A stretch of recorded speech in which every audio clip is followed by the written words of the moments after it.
तो दोस्तों आपका स्वागत है हमारे YouTube channel A to Z learning classes में। आज हम पढ़ेंगे मुगल साम्राज्य। तो मैं आपको बता दूं मुगलों के बारे में कुछ थोड़ा आपको बता देता हूँ। मुगल है ना, मुगल मध्य एशिया का जो तुर्की प्रदेश था उसकी चंगताई शाखा से संबंधित थे ये। यानी मुगल है जो मध्य एशिया की तुर्की जो प्रदेश है उसकी चंगताई शाखा से संबंधित है। मुगल का जो शाब्दिक अर्थ है वो होता है बहादुर। अब हम चलते हैं मुगल साम्राज्य के संस्थापक। मुगल साम्राज्य का संस्थापक, मुगल जो साम्राज्य है उसका संस्थापक।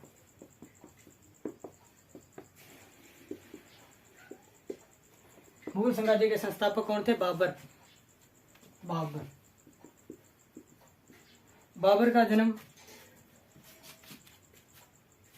14 फरवरी 1483 ईस्वी में कहा हुआ था, फरगना में। इनके पिता का नाम था उमर शेख मिर्जा और उनकी माता का नाम था कुतुलुग निगार खानम। पिता का नाम उमर शेख मिर्जा और माता का नाम था कुतुलुग निगार खानम। ये तो थे, उनके पिता तैमूर वंश के थे और उनकी माता थी वो मंगोल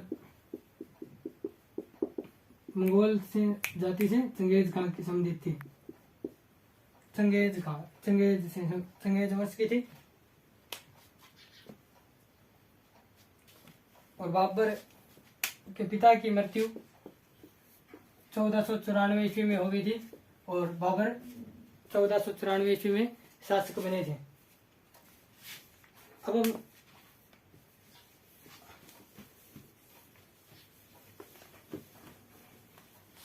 अब देखिए, बाबर ने प्रारंभिक में जो समरकंद पे आक्रमण किया था, बाद में उन्होंने 1504 ईस्वी में उन्होंने काबुल और गजनी पे आक्रमण किया था और यहाँ पे विजय के बाद उन्होंने बादशाह की उपाधि धारण की थी।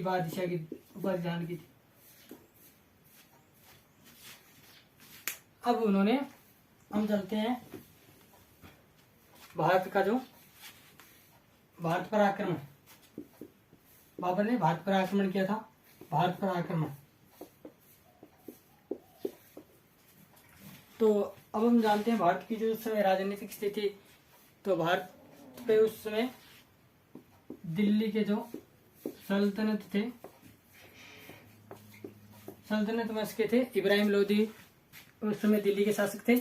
और उत्तर में जो मेवाड़ प्रदेश था उसमें महाराणा सांगा थे और दक्षिण में विजयनगर का साम्राज्य था। तब देखिए बाबर ने कब भारत पर आक्रमण किया। तो बाबर ने 1526 ईस्वी में आक्रमण किया था। तो पहला जो आक्रमण था उसको कहते हैं पानीपत का युद्ध। युद्ध जो कब हुआ था? 21 अप्रैल 1526। ये किसके बीच में हुआ? बाबर और दिल्ली के जो शासक उस समय कौन थे? इब्राहिम लोदी।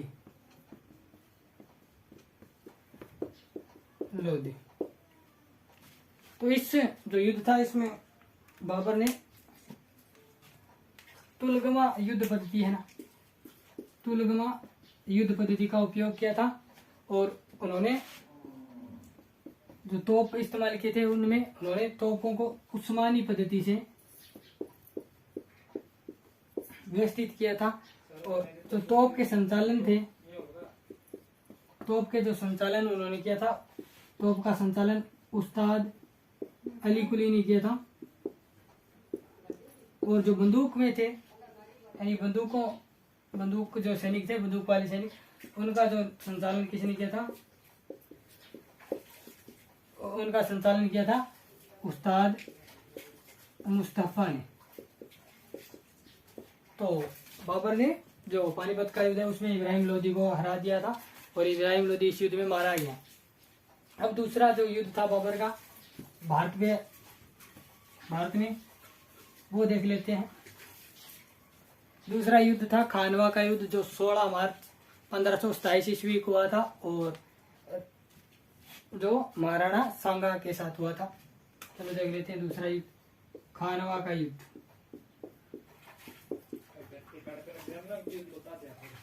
खानवा का युद्ध, खानवा का युद्ध 16 मार्च 1527 ईस्वी को हुआ था।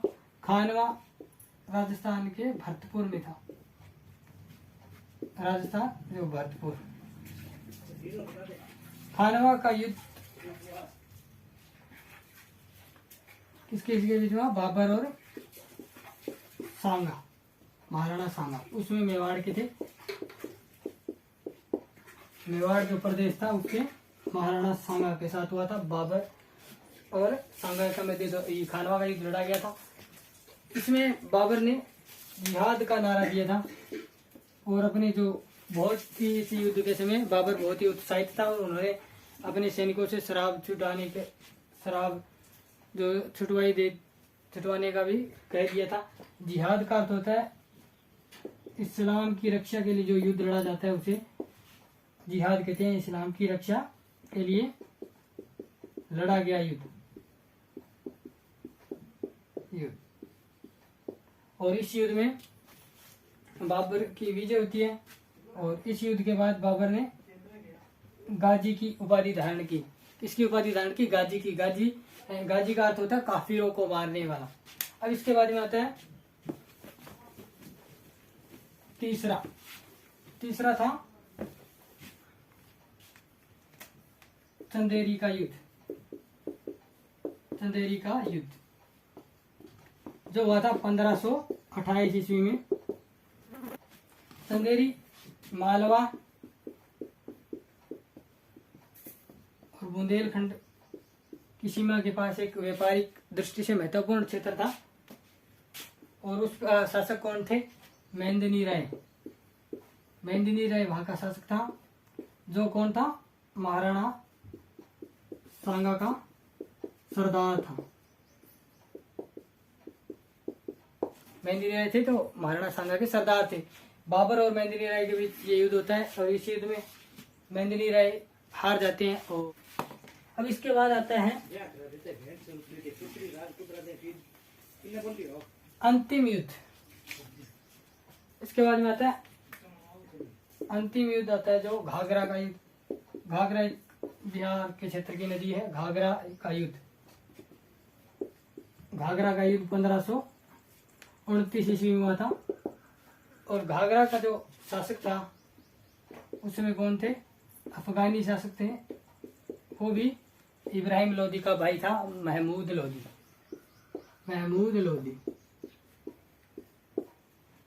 तो ये महमूद लोदी है वो बाबर के जो साम्राज्य था उसमें जो सीमाओं में ये दखल अंदाजी करते रहते थे। इस कारण बाबर को इस पर आक्रमण करना पड़ा और मोहम्मद जब आक्रमण किया तो ये मोहम्मद लोदी है वो भाग के बंगाल चला गया। और अभी इसी ये अंतिम आक्रमण था बाबर का, यानी घाघरा का युद्ध था। इसके बाद उन्होंने पूर्ण रूप से मुगल साम्राज्य की जो नींव रख दी थी और यानी समापन काल आ गया था। और बाबर की मृत्यु, ये 4 युद्ध हुए थे, प्रमुख थे। बाबर की मृत्यु 26 दिसंबर को हो गई। 26 दिसंबर 1530 में बाबर की मृत्यु हो जाती है। और बाबर ने अपनी जीवनी लिखी थी, उसका नाम था तजुक-ए-बाबरी, से बाबरनामा के नाम से भी जाना जाता है, जो उन्होंने संगताई भाषा में लिखी थी। और वैसे तो बाबर को जो है समाधि थी वो आगरा में थी। बाद में उन्होंने जो अपनी जीवनी थी उसमें उन्होंने लिखा था कि उन्हें काबुल में दफनाया जाए समाधि। तो उसका बाबर का समाधि स्थल है वो काबुल में है, जिसे कहते हैं बाग-ए-बाबर। इनके बाद में इनका बेटा जो है वो हुमायूं मुगल साम्राज्य के अंतर्गत दूसरा शासक आता है। तो आई होप आपको वीडियो ये बाबर समझ में आया होगा। समझ में आया तो वीडियो को लाइक कर दीजिए और हमारे चैनल को सब्सक्राइब कीजिए। धन्यवाद।